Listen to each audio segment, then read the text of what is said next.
Hi welcome to learn English. போன வீடியோடைய தொடர்ச்சி இது. அதாவது ஒரு கேள்வி கேட்பேன். அந்த கேள்வி எந்த டென்ஸில் இருக்கோ அந்த டென்ஸ்லேயே நீங்கள் பதில் சொல்லணும்.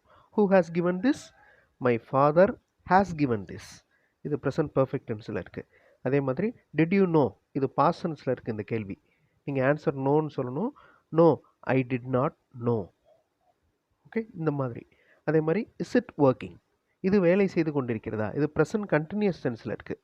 இப்போ நீங்கள் எஸ் அப்படிங்கிற ஆன்சரை சொல்ல போகிறீங்க. நான் போன வீடியோவிலே சொன்ன மாதிரி கிராமர் மிஸ்டேக் இருந்தாலும் பரவாயில்ல, நீங்கள் ஆன்சர் ஃப்ரேம் பண்ணுங்கள். அதே டென்ஸில் இருக்கணும். கொஸ்டின் எந்த டென்ஸில் இருக்கோ அதே டென்ஸில் இருக்கணும். இந்த கொஸ்டின் வந்து ப்ரெசன்ட் கண்டினியூஸ் டென்ஸில் இருக்குது. அதே டென்ஸில் நீங்கள் ஆன்சர் பண்ணுங்கள். வீடியோ பாஸ் பண்ணிக்கோங்க. ஆன்சர் ஃபியூ செகண்ட்ஸில் டிஸ்பிளே ஆகும். Is it working? Yes, it is working. ஆம், இது வேலை செய்து கொண்டிருக்கிறது. ப்ரெசன்ட் கண்டினியூஸ் டென்ஸில் இருக்குது. இந்த கேள்வியை பாருங்கள். Does this work? இது வேலை செய்கிறதா? இது வந்து சிம்பிள் ப்ரெசன்ட் டென்ஸில் இருக்குது. இதுக்கு நீங்கள் எஸ் அப்படின்னு சிம்பிள் ப்ரெசன்ட் டென்ஸில் ஆன்சர் சொல்லணும். Yes, it works. So it அப்படிங்கிறது சிங்குலர், அதனால் வேர்போட எஸ் ஆட் ஆயிருக்கா? இது சிம்பிள் ப்ரெசன்ட் டென்ஸோட முக்கியமான ரூல். இது எப்போவுமே மறக்கக்கூடாது. நான் எல்லா வீடியோஸ்லையும் சொல்லியிருப்பேன். Does he accept? இதுவும் சிம்பிள் ப்ரெசன்ட் டென்ஸில் தான் இருக்குது. Does he accept? எஸ் அப்படின்னு ஆன்சர் பண்ணணும். ஸோ டஸ் ஹி அக்செப்ட் அப்படிங்கிறது சிம்பிள் ப்ரெசன்ட் டென்ஸ். ஸோ அந்த ரூல் இங்கேயும் அப்ளை ஆகிருக்கு பாருங்கள். ஹி அப்படிங்கிறது ஒருமை, சிங்குலர், அதனால வேர்போட எஸ் ஆட் ஆகிருக்கு. அங்கே பன்மை இருந்துச்சுன்னா வேர்போட எஸ் ஆட் ஆகாது. இது சிம்பிள் ப்ரெசன்ட் டென்ஸ்க்கு மட்டும்தான் இந்த ரூல். டஸ் ஹி அக்செப்ட் அதே கேள்வி தான், ஆனால் நோ அப்படின்னு ஆன்சர் பண்ண போகிறீங்க. No, he does not accept. Yes அப்படிங்கிற பதில் பார்த்தோம் இதுக்கு முன்னாடி. அது எப்படி இருந்துச்சு? எஸ், ஹீ அக்செப்ட்ஸ் அப்படின்னு இருந்துச்சா? இப்போ நோவில் பாருங்கள். No, he does not accept. இல்லை, அவர் ஒத்துக்கொள்ளவில்லை. Did he accept? இந்த டிட் அப்படிங்கிற வார்த்தை எந்த டென்ஸில் இருக்குது? Simple past tense. அப்போ நீங்கள் சிம்பிள் பாஸ்ட் டென்ஸ்லேயே பதில் சொல்லணும். Yes, he accepted. ஆமாம், அவர் ஒத்துக்கொண்டார். அக்செப்டட், அக்செப்ட் அப்படிங்கிற வேர்போட past tense, accepted. Now look at this question. Did he come? அவர் வந்தாரா? did வந்திருக்கு, அப்போ சிம்பிள் past tense தான். நீங்கள் ஆன்சரும் சிம்பிள் past tense தான் இருக்கணும். S, he came. ஆன்சர் பாருங்கள். அந்த கேம் அப்படிங்கிற வார்த்தை பாருங்கள். ஏன்னா கேள்வி past tenseல இருக்குது, did. ஓகே, அதனால் கம்மோட past tense கேம்.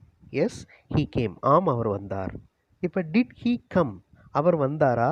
நோ அப்படின்னு ஆன்சர் பண்ண போகிறீங்க. No, he did not come.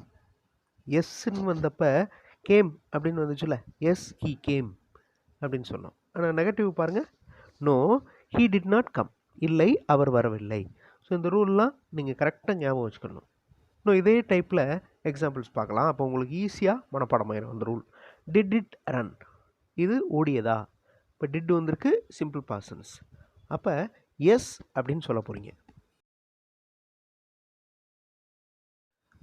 S, ஆமாம், இது ஓடியது.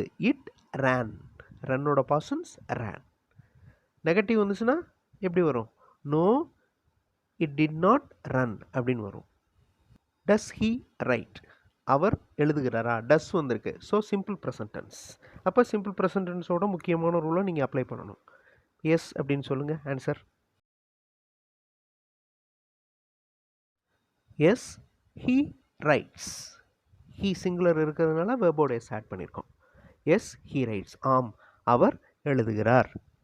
ஓகே, இப்போ நோ அப்படின்னு சொல்லணும்.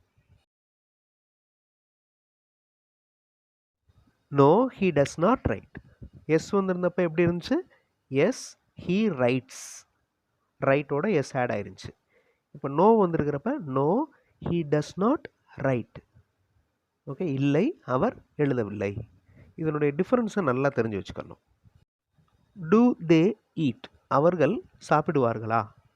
இதுக்கு பதில் எஸ் அப்படின்னு சொல்ல போகிறீங்க. இது சிம்பிள் ப்ரெசன்ட் டென்ஸில் தான் இருக்குது இந்த கேள்வி. எஸ் அப்படின்னு சொல்லுங்கள், நோ அப்படின்னு சொல்லுங்கள். ஓகே, ரெண்டுக்குமே ஆன்சர்ஸை கமெண்ட்டில் நீங்கள் ப்ரெசென்ட் பண்ணுங்கள். ஓகே. அதே மாதிரி அடுத்த வீடியோவில் இந்த மாதிரி பார்க்க போகிறோம். அதாவது நான் ஆன்சர் கொடுத்துருவேன், நீங்கள் கொஸ்டின் ஃப்ரேம் பண்ண போகிறீங்க அதே டென்ஸில். We are working, what are you doing. அதே மாதிரி he was standing under a tree, அவர் மரத்தின் அடியில் நின்று கொண்டிருந்தார். Where was he standing.